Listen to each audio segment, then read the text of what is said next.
Welcome, dear friends, to another episode of the stories of Mahabharata. In the last episode, we heard Krishna try to entice Karna to join the Pandavas by revealing his true identity. However, Karna declined Krishna's offer to become the ruler of the world. After Krishna left, Vidur went to see Kunti. Vidur stood before Kunti and nodded his head in frustration. You know, I tried my best to stop the war. Not once or twice. I tried several times, but Duryodhan didn't listen. Our old King Dhritarashtra's misguided affection for his son is not helping either. Today, Krishna also failed to bring them to senses.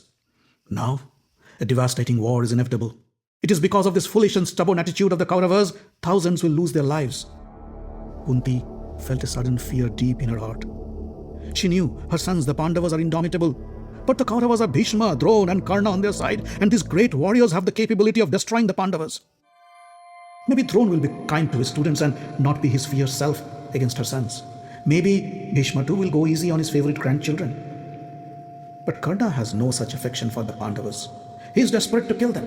He can do anything to please Duryodhan. If only... Kunti thought for a while and decided she'd meet Karna. She felt the time has come to reveal the truth.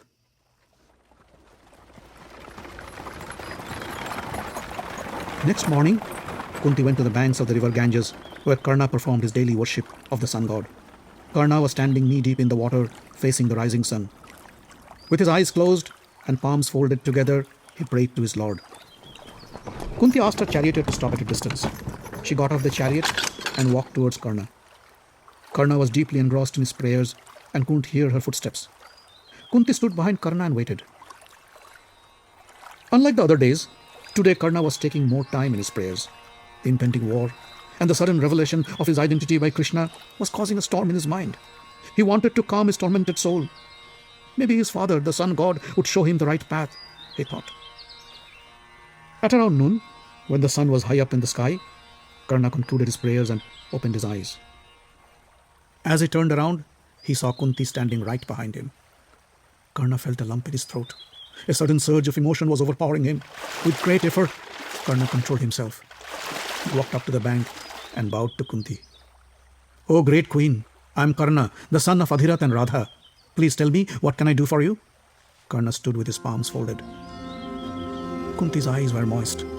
With a trembling voice, she said, "No, Karna, you are wrong. Adhirath is not your father. You weren't born of Radha either." Kunti paused for a moment to gather strength. "Today, I come here to tell you the truth about your birth. Karna, you are my son. It was I who gave you birth when I was only a mere child, a foolish unmarried girl. The sun god is your father. You were born in my father Kunti Bhoja's palace, a beautiful baby with a natural armor on your chest and divine rings in your ears." Karna didn't look surprised. He wrapped a scarf around his chest and said, "Why do you tell this to me now?"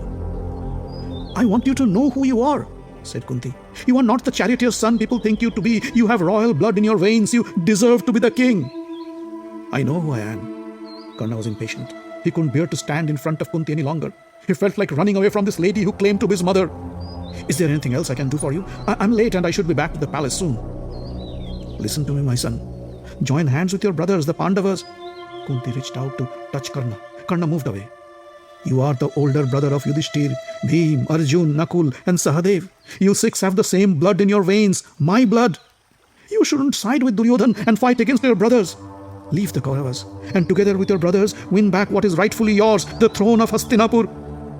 Karna was speechless. Millions of thoughts raced through his mind. Here is Kunti, the queen mother of Yudhishthir, begging him to join the Pandavas. The other day, Krishna, Lord Vishnu reincarnate, was promising him the throne of Hastinapur. Why is all this happening now?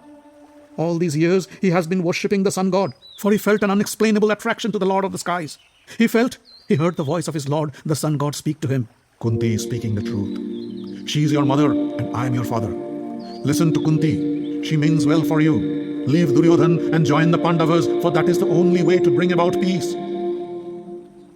Kunti was anxious. She asked, "My son, are you listening to me? Trust me. If you fulfill my request, you will be treated with respect, just as a Kshatriya king should be. Nobody would dare to humiliate you as the son of a charioteer." The final words of Kunti sparked a fire in Karna's heart. He opened his eyes and said, "My dear Queen Mother, I am not ashamed of my charioteer heritage. Adhirath and Radha gave me life. They brought me up while you abandoned me to die in the river. How could you expect me to leave them and join you? You deprived me of my Kshatriya heritage. You have done to me the worst crime one could ever do to their offspring. How could you be so cruel? And now you come and beg me to join your sons only to save them? Kunti was in tears. My son, trust me, I had no other option. It was foolish of me to use the power of the mantra without thinking of its consequences. I was only a child. Can't you forgive me for my sin? Karna felt his heart melting. He felt like throwing himself at Kunti's feet and asked for her blessings.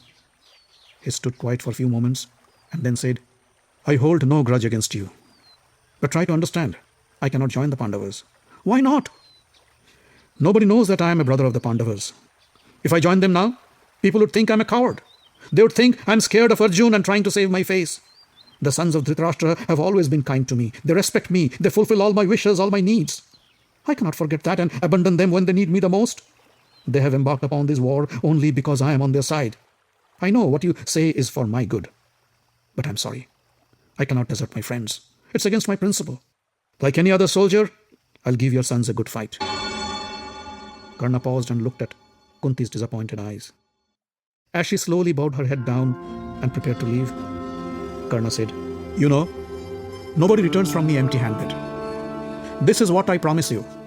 Although I am capable of killing all your sons, I'll not do so. I will only fight Arjun to death. In this battle, either he will survive or me. So whoever dies, you will still be the mother of 5 sons, your 5 Pandavas.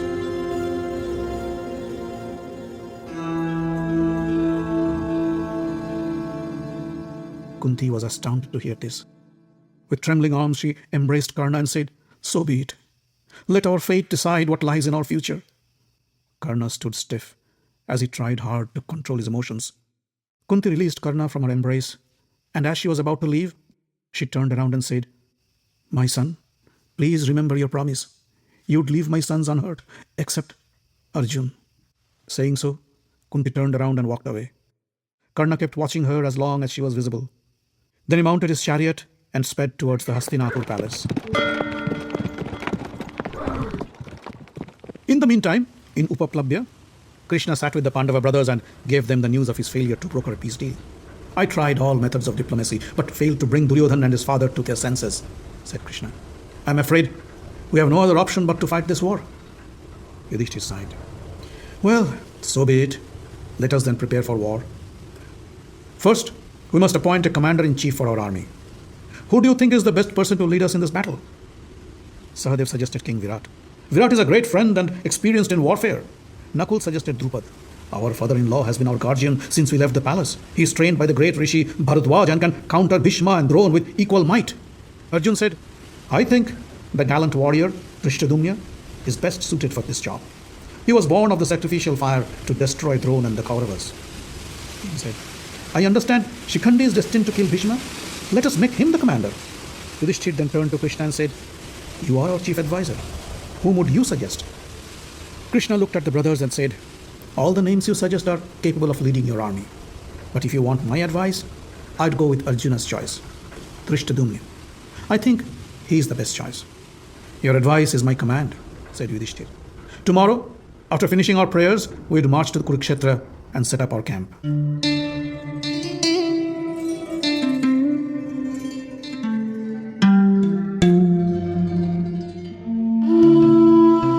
The next day, the Pandava army marched towards Kurukshetra battlefield. The rumble of the chariot wheels, the sound of the galloping horses, the trumpet of the elephants and the war cries of the soldiers sent shivers down the spines of the villagers along the way. Thousands of cooks, servants, healers and workers accompanied the army. Draupadi and other ladies stayed back in Upaplabhya. After arriving in Kurukshetra, Yudhishthira searched for an appropriate place to set up his camp. Finally, he selected the plains next to the river Hiranvati that had enough trees, grass, wood, and easy access to supplies. He ordered his architects and workers to build the camps.